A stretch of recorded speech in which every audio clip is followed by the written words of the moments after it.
What happens when the glycocalyx actually gets damaged and starts to break down?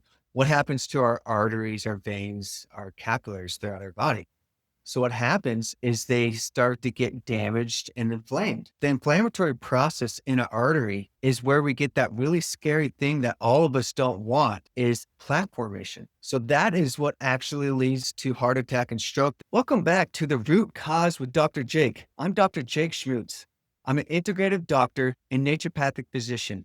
And in this channel, I have real conversations with real patients to show you how to heal your body down to the root causes without any harmful drugs or surgeries. I'm here with my co-host, inpatient Teresa Marie, where we're going to talk about cardiovascular age and how glycocalyx correlates with this and how it can help you live a healthier and more productive life. Yes, Dr. Jake, I'm really excited to be able to geek in to this topic. We had on a prior episode, or two actually, you and I had discussed a lot about, cardiovascular age. We had talked about HRV versus PMV.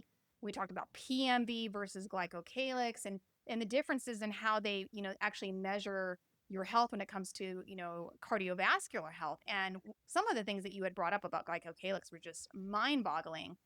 And so digging in deeper today with you on this topic, I'm really excited about. And I think anybody who heard that last episode is here because of that as well, because this is absolutely fascinating.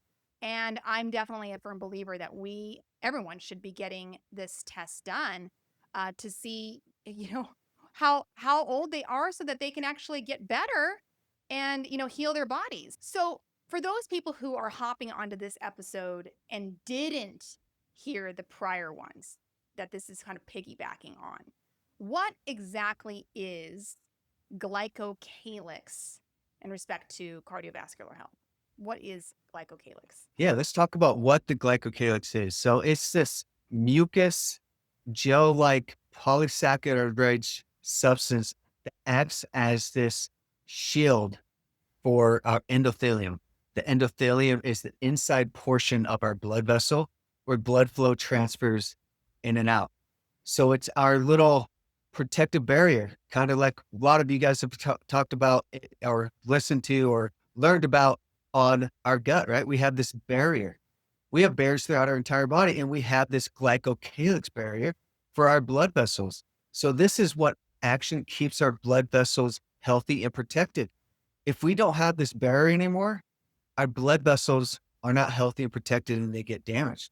Also, what's really cool about the glycocalyx is it actually does certain things besides just as a protective barrier. It actually can make your blood vessel healthier.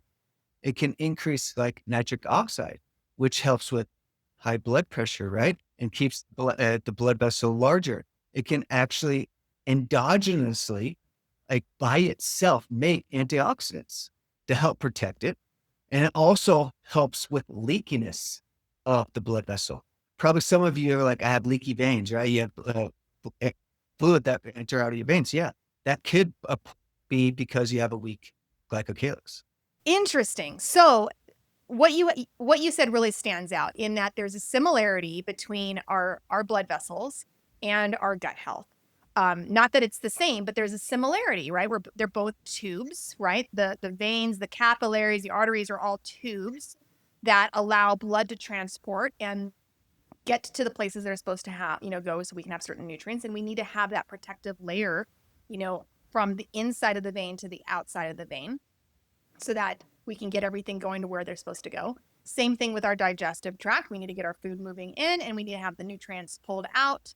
And if that's damaged, right, we have problems, right? We need to be able to keep those protective. I think it's really interesting that the glycocalyx can actually do other things in addition to protect the vascular system from damage. What can happen if the glycocalyx is damaged? What actually could happen to the vein? Are there toxins that get into the body? Like what actually takes place besides obviously that there's damage, but so what?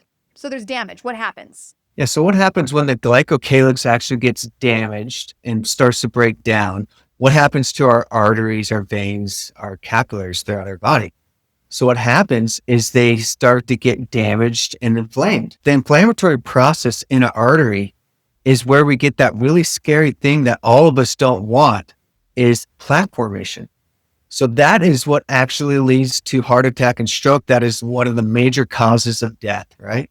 So if we don't have a healthy glycocalyx, there's going to be a beginning of a plaque formation that's going to form in the artery, and it's going to continue to grow and grow, and it's going to get calcified, and it's going to get bigger and bigger and bigger.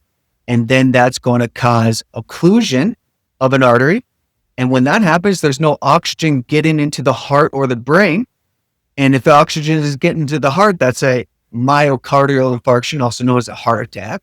Or we could have a TBI, or also a stroke in the brain when that gets blocked off.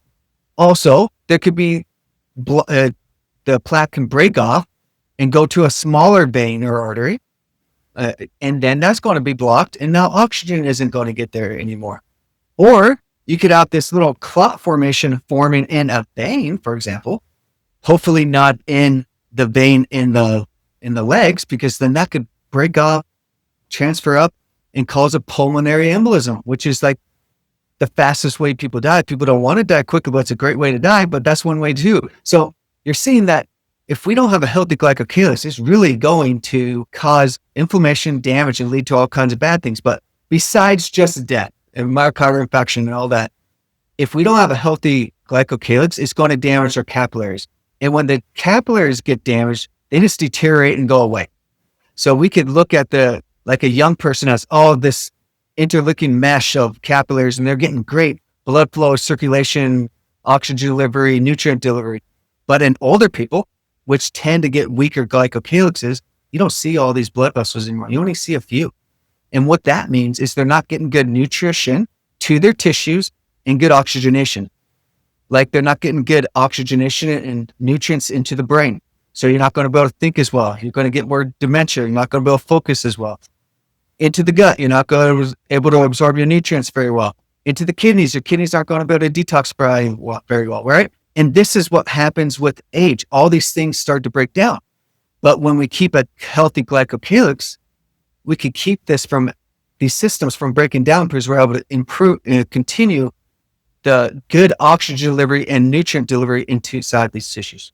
Did I hear you correctly that you said that there's like die off? Like you could actually have less capillaries than you need because of like die off from the plaques?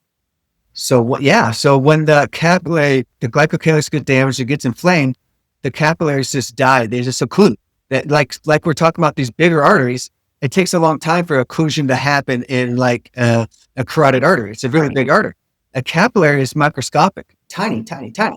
So we get this little inflammation in there, a little bit of plaque that forms there. Boom, it's closed off. It's gone now. But our body is always renewing capillaries all the time. So you do regenerate. It's not like you lose them all when it happens, or you would be dead.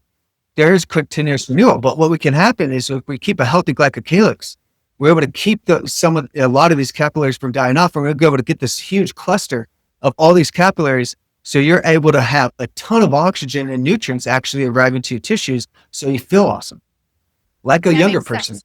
Right, right. I think I said in another episode here, kind of understand like the arteries are kind of the big vein, or not veins, but they're separate from veins, but part of the Yes, vascular yes. system, right? The big arteries are like the big highways, right? If we were to kind of think of Mhm. it as a transportation system. Veins are, more of like the bigger maybe main roads, right?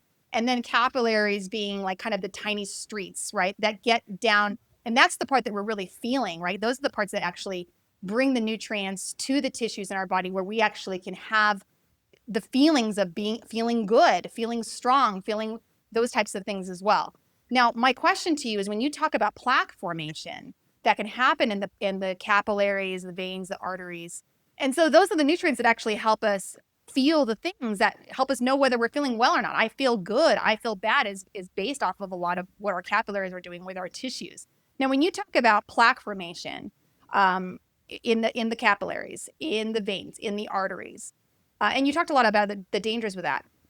My understanding is when I think of plaque, I think of two different things. So I'd love some clarification on that. One, I think of blood clots, okay, as being, blockages these are occlusions, blood clots that occlude, and then that that can lead the veins to close off. But I also know of cholesterol coming in as the repairman of our vascular system. It senses, hey, there's damage to this part of the vein. The cholesterol comes in and sticks to that side of the vein or the artery or the capillary and fixes it. And that's a good thing. So when it comes to what you're talking about, are we talking about blood clots? Are we talking about cholesterol? And does the cholesterol, is it supposed to leave the vein after it heals it? Or is that typically what happens is after the cholesterol sticks to the side of a vascular system, it does stay there and it forms a plaque. And that's just part of what it does. So we definitely want that cholesterol to heal that area. But the problem is when that cholesterol goes there, implants itself, it forms a plaque, a little baby plaque. And then more cholesterol, if the inflammation continues, more cholesterol forms and forms and forms. And the plaque gets bigger and bigger and bigger. And then it closes the area. So that we don't want that inflammation to happen in our blood vessel. And how do we prevent that inflammation happening in our blood vessel? Is keeping a healthy glycocalyx, keeping the armor strong. So nothing gets in there into that blood vessel to cause that damage in the first place. Fascinating. I've been learning about cholesterol as, hey, it's not a bad thing. It's helpful for our veins. It helps heal them. But I never thought of why are the veins being damaged in the first place to the point where you need the cholesterol to go heal them. It's like when you're thinking about root causes, you're just kind of going deeper down the rabbit hole of how do you solve that? How do you solve that? So glycocalyx. If you have a healthy glycocalyx, your body's not going to need to send cholesterol to the veins. And then side effect, it does end up causing plaques, which can cause problems if it gets bigger and bigger.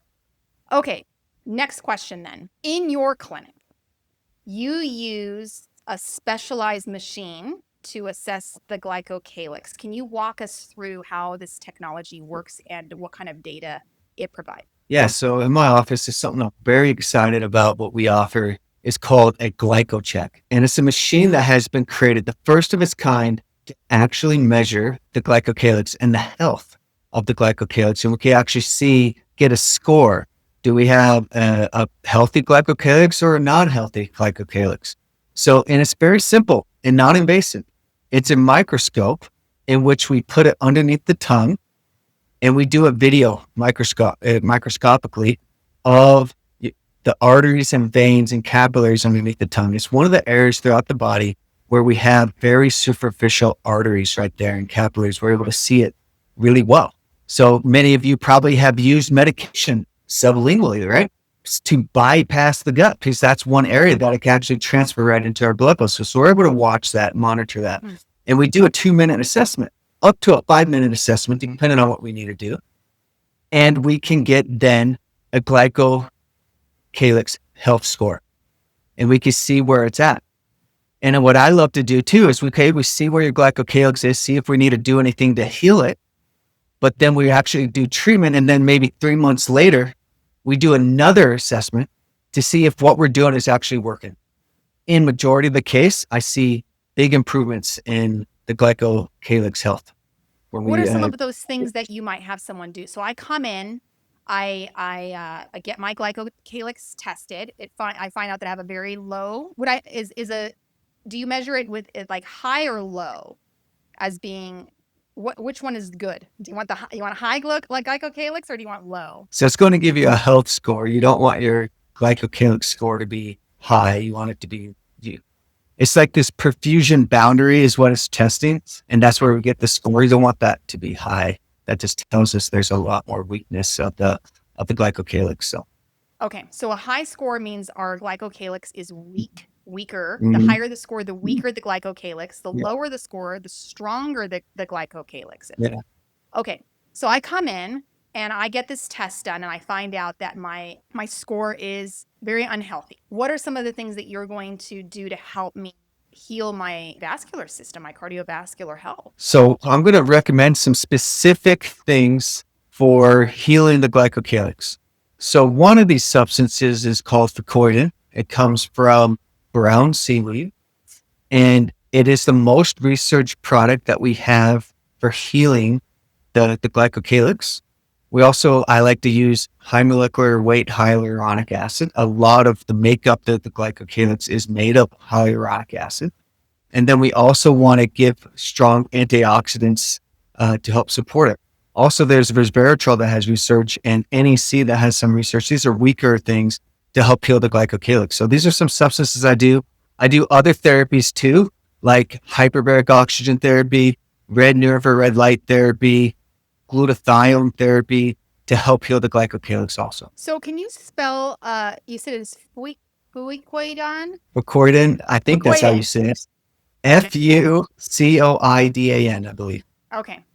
Excellent. So I want to make sure that we have that in our show notes, the people. Now, let me just ask you this. What would stop somebody, or what is there a reason to stop somebody from saying, well, if taking this brown seaweed would be good at healing my glycocalyx, maybe I should just start eating brown seaweed now? Would that be hurtful or helpful for anyone who wants to just help, have a good cardiovascular system? So yeah, you could definitely start eating more brown seaweed and you're going to get a higher amount. But like I do it supplementally and it's an extract. It's a highly concentrated extract of it. So you'll be having to eat tons of seaweed to get that. Also, you want to make sure that you get your seaweed from a really good, healthy source and that's not loaded with toxins because that's just going to make the glycocalyx worse. One of the major issues that cause the glycocalyx to break down is all kinds of toxins that are coming from the foods that we're eating, the air that we're breathing, etc. So yes, you can start eating a lot of brown seaweed, but probably won't get the same effect as the extract that I prescribe for patients. And I like the idea of still knowing what my score is. Like, I think it'd be a good idea. Like, okay, I probably should just include this in maybe some of my supplements. But if I don't know where my starting point is, then I really won't know when to stop, if I need to stop, and how I'm doing, or if I need to bring in anything else. So I think coming in and getting something like this tested is really going to be helpful for somebody who might feel a bit afraid about getting this tested. They don't want to, get bad news. It's scary, right? To be able to find out, what if I find out that I've got the cardiovascular system of a 70-year-old woman? What would you say to somebody like that who might be a little hesitant to coming in and getting this tested and, out of fear? Yeah, so I know it could be very fearful to be actually go to a doctor's office and find out if you actually have an issue. It's like it's much more safe and peaceful. In my mind, it's not, but sometimes it is. Ignorance and not knowing anything about what's going on can be a little bit more peaceful. But there could be a lot of peace that comes from actually identifying what's going on and fixing that issue. And we're just going to prescribe treatments that are highly successful at healing the issue. And we're actually tracking it. It's not like we are just saying, hey, here's a supplement, take this for the rest of your life. This is supposed to do this, right? So we're going to track it. We're going to do a before and after. We're going to see if actually your glycocalyx is being healed by the treatment protocol we're doing. Most of the time, the first time we do a protocol, in my experience, we see that the glycocalyx is healed. But sometimes it's like, oh, wait, your body's not responding how it should. And we make modifications, then we check it again and we're like, oh, great, now we found the right protocol for you. So there's nothing to be really fearful about. It should be really something exciting to be able to figure out that I'm actually going to prevent a heart attack or stroke, or I'm going to help prevent myself from aging. My cardiovascular age is going to go up when I actually go in and get this checked and get the appropriate treatment to heal the glycocalyx. That makes a lot of sense to me. Now, how urgent? Let's say if someone's cardiovascular age turns out to be higher than their actual age, maybe even significantly. Let's go back to the 70, right? If I'm 45 and I were to come in and you were looking at my glycocalyx and determined that I had the cardiovascular system of a 70-year-old woman, how urgent is that information? So yeah, it is. Let's say if it is actually quite severe, your score is really high. We actually do have data on research that they did on 400 different patients, and they did a placebo-controlled trial. And those people that they saw high glycocalyx scores that didn't do anything, and those that did glycocalyx treatments, that the people that didn't do anything that had bad glycocalyx scores actually had a heart attack or stroke within 3 to 5 years. So it can really help you get on the bandwagon to actually get treatment and actually prevent that from happening in the near future. Interesting. Now, is there a range? Like, if you were to be looking at the scores, are there a range where it's like, okay, this is healthy, this is monitor and watch, maybe take a couple of supplements. You're not in danger right now, but in 10 years, it could be. And is there a range of like, oh my gosh, stop all things. You're, months away from a hospital visit Yeah, and we jump do on get this that. guy. It's variable. The score is going to be variable, and we're going to be like, this is extreme. And there's going to be like, yeah, there's a problem here. You don't have to like freak out. And I never tell my patients to ever freak out because there's things that we can do. It's just like, hey, you don't need we can't wait, but it's a really bad score. We're like, we can't wait. We got to do something right now, or really you're going to have a problem in the future. Or others just like, okay, you can wait a little bit to do treatment because it's really not that severe. All right. Well, Dr. Jake, I'm convinced I really want to come in and get this test done. A couple big questions that I know our listeners are probably wondering as much as I do. What kind of investment is a glycocalyx test? What does that entail? And is this something that insurance covers? Yeah. So what type of investment does it entail? It's actually quite reasonable. It's only $250 to come in and get this assessment done. And what I do in my office too is, okay, we go and get this treatment assessment to 250. We do treatment for that. And then 3 months later, I'm always going to be checking it again. And if there isn't change in your glycocalyx score, I just give you that test for free. Wow. I'm that confident that it's going to be effective. Wow. So that's kind of like your guarantee. Like, hey, listen, come in, get this tested. If it's not good, and I give you some strategies to fix it, and it doesn't, because that's how convinced you are that you know how to help people and that you have the strategies, the supplements, the lifestyle changes that they can make to make a change and make this worth it. You're willing to actually give it to them for free. That's how convinced you are that you can help them.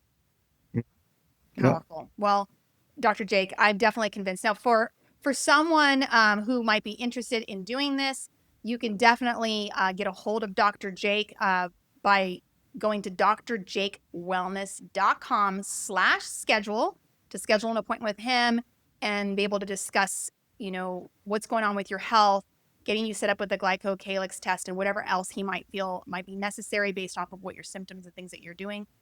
We also have a phone number if you want to be able to call and just ask some questions, not a problem as well. And I seem to have lost the phone number. This is a crazy episode. I had it, but now it's not even on my paper anymore. So, I'll give it to Dr. you. Jake, I'm just going to ask it to you. Let's go back. I'm going to say it one more time. Thank you so much for your expertise today, Dr. Jake. And for our listeners who want to get a hold of Dr. Jake, you can click the link down below to schedule with him at drjakewellness.com/schedule.